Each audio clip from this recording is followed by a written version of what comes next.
Pre మార్కెట్కి సంబంధించిన ప్రధాన అంశాలు చర్చించుకుందాం. ముందుగా మిత్రులందరికీ స్వాగతం. ఈరోజు ఆగస్టు 6వ తారీఖు మంగళవారం. ఫిన్ నిఫ్టీ ఎక్స్పైరీ ఉంది.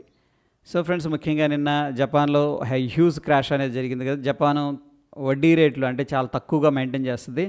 అందుకని ఏం చేశారంటే వీళ్ళ దగ్గర వడ్డీకి తీసుకొని తక్కువ వడ్డీకి వేరే చోట ఇన్వెస్ట్ చేయడం అనేది జరిగింది. బట్ సడన్గా జపాన్ ఏం చేసిందంటే ఇంట్రెస్ట్ రేట్ అనేది పెంచింది.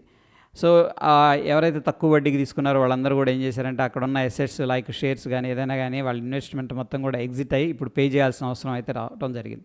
అయితే ఫ్రెండ్స్, వడ్డీ రేట్లు అనేది పెరిగినప్పుడు జనరల్గా ఏంటంటే బాండ్ ఈల్డ్స్ అంటే బాండ్స్లో ఇన్వెస్ట్ చేస్తే వచ్చే రిటర్న్స్ అనేది పెరుగుతాయన్నమాట. సో మనం ఇక్కడ yield year to date yield percentage చూసుకున్నట్లయితే 43 అనేది ఇంక్రీజ్ అయింది. సో సడన్ రైజ్ అనేది వన్ ఆఫ్ ద రీజన్ అని చెప్పేసి చెప్పుకోవచ్చు. సో దీన్నే మనం క్యారీ ట్రేడ్ అని చెప్పేసి అంటాం అనమాట. ఇక ఏడిఆర్ సెంటిమెంట్ ఎలా ఉందనేది ఒకసారి చూద్దాం. ముఖ్యంగా ఇన్ఫోసిస్ అనేది చూస్తే 4.46% నెగిటివ్గా ఉంది. ఐటీ సెక్టర్ అండర్ ప్రెషర్లో ఉంది. ఎందుకంటే యూఎస్ పొటెన్షియల్ రెసిషన్ అది అంటున్నారు కాబట్టి డెఫినెట్గా ఐటీ కొద్దిగా ప్రెషర్లో ఉండే అవకాశం ఉంది. ఇక్కడ అయితే మనకి ఆ డేటా అనేది రిఫ్లెక్ట్ అవుతూ వచ్చింది. ఇక ఇండియన్ ఇండిసెస్ ఎలా క్లోజ్ అయినాయి అనేది ఒకసారి చూసుకున్నట్టయితే Nifty metal, Nifty reality and Nifty media and Nifty PSU banks అన్నీ కూడా 4.4% డ్రాప్ అయినాయి. సో ఎఫ్ఎంసీజీ అయితే కొద్దిగా బెటర్గా ఉందని చెప్పేసి చెప్పుకోవచ్చు. ఎందుకంటే ఇది మార్కెట్ బేరిష్గా ఉన్నప్పుడు కూడా నిత్యావసర వస్తువులు అనేది అనివార్యం కాబట్టి ఇది కొంచెం డిఫెన్స్ ప్లేయర్ అని చెప్పేసి చెప్పుకోవచ్చు మార్కెట్స్ ప్రెషర్లో ఉన్నప్పుడు. అయితే ఈరోజంతా కొద్దిగా రికవర్ అయినట్టు తెలుస్తుంది. S&P 500 వీక్స్ కూల్ ఆఫ్ అయింది. నిన్నటి రోజున మనం చూసినప్పుడు 98% ఇంక్రీజ్ అయింది. ఇప్పుడు 12.46% అయితే కూల్ అయింది. అండ్ రష్యా అండర్ ప్రెషర్లో ఉంది, హాంకాంగ్ అండర్ ప్రెషర్లో ఉంది. మనకి south Korea, Asia market, Japan Nikki bounce అయినాయి స్ట్రాంగ్గా. ఓకే, ఎనీహౌ ఆ స్ట్రాంగ్ బౌన్స్ అనేది కొంత కనిపిస్తుంది గ్లోబల్గా. నిన్నటి రోజున సెల్ ఆఫ్, ఈరోజేమో కొద్దిగా బౌన్స్ అనేది జరిగింది. ఇక ఎకనామిక్ క్యాలెండర్ అనేది మనం చూసుకున్నట్టయితే యూఎస్కి సంబంధించిన S&P గ్లోబల్ వాళ్ళు PMI డేటా అనేది రిలీజ్ చేశారు. ఇదైతే నెగిటివ్గా రావడం అనేది జరిగింది. ఏది సర్వీసెస్ సంబంధించిన PMI data. Manufacturing PMI data అయితే ఫ్లాట్గా వచ్చింది. నాన్ మ్యానుఫ్యాక్చరింగ్ ప్రైసెస్ చూస్తే కొద్దిగా బెటర్గా ఉన్నాయని చెప్పేసి చెప్పుకోవచ్చు. ఇక ఈరోజు కొన్ని స్టాక్స్ అనేది రిజల్ట్స్ అనేది అనౌన్స్ చేస్తున్నాయి. ముఖ్యంగా ఈ స్టాక్స్ అన్నీ కూడా ఫ్యూచర్ అండ్ ఆప్షన్స్ నుంచి కలెక్ట్ చేసాం అనమాట. టీవీఎస్ మోటార్స్, శ్రీశెమ్, Lupin, Bosch, Chambal Fertilizers, VEL, PFC, Cummins India, Tata Power, Bata India, PI and వీటిలో అఫ్కోర్స్ గుజరాత్ గ్యాస్ కూడా వీటిలో వోలటాలిటీ అనేది మనం ఎక్స్పీరియన్స్ చేస్తాం ఈరోజు. ఇక నిఫ్టీ హీట్ మ్యాప్ అనేది మనం చూసుకున్నట్టయితే ఇక్కడ FMCG సంబంధించిన బ్రిటానియా కావచ్చు, హిందుస్థాన్, యూనిలివర్, నెస్ట్లే అనేది కొద్దిగా గ్రీన్లో కనిపిస్తూ ఉన్నాయి. బట్ టాప్ లూజర్స్లో Tata Motors, Adani Ports, Hindalco, ONGC, Tata Steel అనేది కనిపిస్తూ ఉన్నాయి.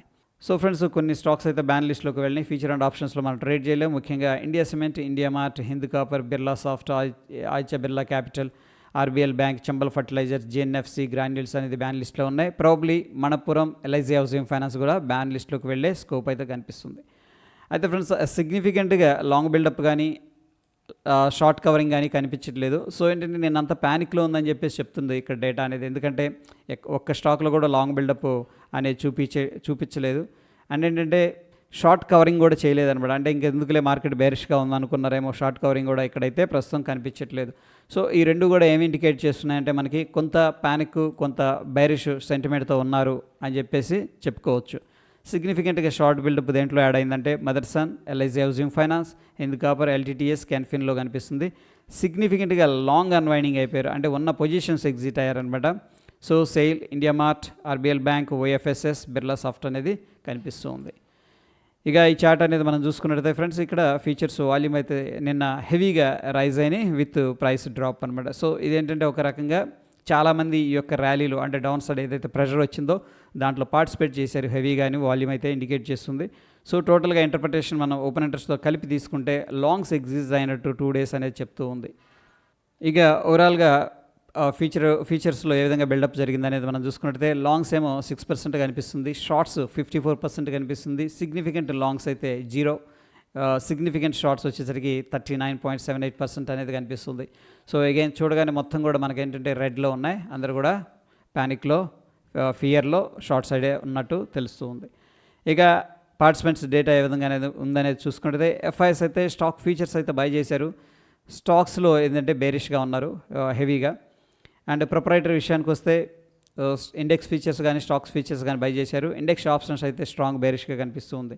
ఇక క్లయింట్ లెవెల్ డేటా అనేది మనం చూసుకున్నట్లయితే ఇండెక్స్ ఆప్షన్స్లో బులిష్గా ఉన్నారు. డిఐఎస్ వచ్చేసరికి ఇండెక్స్ ఫీచర్స్ షార్ట్ చేశారు, స్టాక్ ఫీచర్స్ షార్ట్ చేశారు, స్టాక్స్ అయితే హెవీగా బై చేశారు. సో ఇక్కడ మనం చూసుకుంటే ఎఫ్ఐఎస్ 10,074 కోట్లు క్యాష్ మార్కెట్లో ఎగ్జిట్ అయిపోయారు. బట్ డిఐఎస్ అయితే 9,156 కోట్లు క్యాష్ మార్కెట్లో బై చేసినట్టు తెలుస్తూ ఉంది. ఇక ఫ్రెండ్స్ ఇంపార్టెంట్ లెవెల్స్ వచ్చేసరికి ప్రస్తుతానికి పివోట్ పాయింట్స్ నేను వీక్లీ లెవెల్ అనేది పెట్టాను, ఎందుకంటే డైలీ లెవెల్లో రేంజ్ సరిపోవట్లేదు, వోల్టాలిటీ పెరిగింది మనకి. అందుకని ప్రస్తుతానికి మనం వాచ్ చేయాల్సింది రఫ్గా ఏంటంటే 24,000 అని చెప్పేసి చెప్పుకోవచ్చు, ఎందుకంటే మార్కెట్ కొద్దిగా బౌన్స్ అవుతుంది కాబట్టి. ఒకవేళ ఆ లెవెల్ బ్రేక్అవుట్ అయితే ఇమ్మీడియట్గా మనకి 23,684 అనేది డౌన్ సైడ్ ఉన్న సపోర్ట్ అని చెప్పేసి చెప్పుకోవచ్చు. ప్రస్తుతానికి అప్ సైడ్ రెసిస్టెన్స్ 24,185, దాని తర్వాత 24,436. ఈ 4 లెవెల్స్ కూడా వెరీ వెరీ ఇంపార్టెంట్ నిఫ్టీ విషయంలో. ఇక బ్యాంక్ నిఫ్టీ అనేది ఒకసారి చూద్దాం. బ్యాంక్ నిఫ్టీ కూడా నిన్న హెవీగా బ్లీడ్ అయింది.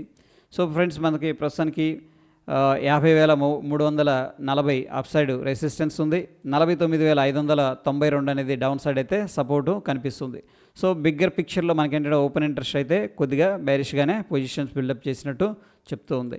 ఇండియా విక్స్ అనేది మనం అబ్జర్వ్ చేసుకున్నట్టయితే 42.23% ఇంక్రీజ్ అయింది. ఏం చెప్తుందంటే వోలటాలిటీ అనేది ఎక్కువగా ఉంటుంది ఓకే అనేది ఇండియా విక్స్ అనేది చెప్తూ ఉంది. సో వోలటాలిటీ అనేది మనం డెఫినెట్గా ఎక్స్పీరియన్స్ చేస్తాం. ఇక్కడ చూడండి డాలర్ ఇండెక్స్ కూడా నిన్న హెవీగా డ్రాప్ అయింది, మళ్ళీ అక్కడి నుంచి కూడా బౌన్స్ అయింది. యూఎస్ మార్కెట్స్ కూడా సేమ్ సిచ్యువేషన్. ఇక్కడ దగ్గర లో నుంచి చూసుకున్నట్టయితే 600-700 పాయింట్లు గ్రీన్లో ఉన్నట్టు అనమాట, అంటే లో నుంచి. సో మన నిఫ్టీ అయితే నిన్న హెవీగా సెల్లింగ్ జరిగింది, బ్యాంక్ నిఫ్టీ కూడా హెవీగా సెల్లింగ్ అనేది జరిగింది. ప్రస్తుతానికి మనం గిఫ్ట్ నిఫ్టీ అనేది చూసుకున్నట్టయితే మళ్ళీ సడన్గా ఏమైందంటే గ్యాప్ అప్ అయింది. సో ఇక్కడ ఒకసారి డిఫరెన్స్ అనేది చూద్దాం. 24,338 దగ్గర గిఫ్ట్ నిఫ్టీ అనేది ట్రేడ్ అవుతుంది. మన నిఫ్టీ ఫ్యూచర్ వచ్చేసరికి 24,102 దగ్గర ఉంది. సో దగ్గర ఏంటంటే మనకి 220 పాయింట్లు అప్రాక్సిమేట్గా ఓకే, 230-220 పాయింట్లు అయితే పాజిటివ్గా ఉంది. Based on the gift Nifty ఏంటంటే మనం ఒక గ్యాప్ అప్ అయితే ఎక్స్పెక్ట్ చేసుకోవచ్చు. ఇక మనకి based on the oscillator and indicator మనం చూసుకున్నట్టయితే నిఫ్టీ బ్యాంక్ అయితే స్ట్రాంగ్ సెల్ అనేది సజెస్ట్ చేస్తుంది. ఈ మధ్యకాలంలో మనకి ఫస్ట్ టైం అనమాట స్ట్రాంగ్ సెల్ అనేది సజెస్ట్ చేయటం. అండ్ దాని తర్వాత నిఫ్టీ 50 సెల్ అనేది సజెస్ట్ చేస్తుంది based on the oscillator and indicators. అదేవిధంగా ఫ్రెండ్స్ కొన్ని స్టాక్స్ అనేది వాచ్ లిస్ట్లో ఉన్నాయి, అవి నేను మన టెలిగ్రామ్లో అయితే షేర్ చేస్తాను. సో ప్రస్తుతం ఉన్న సిచ్యువేషన్స్లో మనకి కొంత గ్లోబల్గా మార్కెట్ రికవరీ అనేది కనిపిస్తుంది కాబట్టి ఇంపార్టెంట్ రెసిస్టెన్స్ లెవెల్స్ దగ్గర మాత్రమే షార్టింగ్ ఆపర్చునిటీ తీసుకుంటే బాగుంటుంది అనేది మన యొక్క అభిప్రాయం అనమాట. So that is all about today pre market report friends. Hope ఈ వీడియో ఇన్ఫర్మేటివ్గా అనిపించిందని చెప్పేసి అనుకుంటున్నాను. వీడియో నచ్చితే లైక్ చేయండి, షేర్ చేయండి. మరొక ఇంట్రెస్టింగ్ ఎపిసోడ్తో మళ్ళీ కలుసుకుందాం. Stay tune. ధన్యవాదాలు.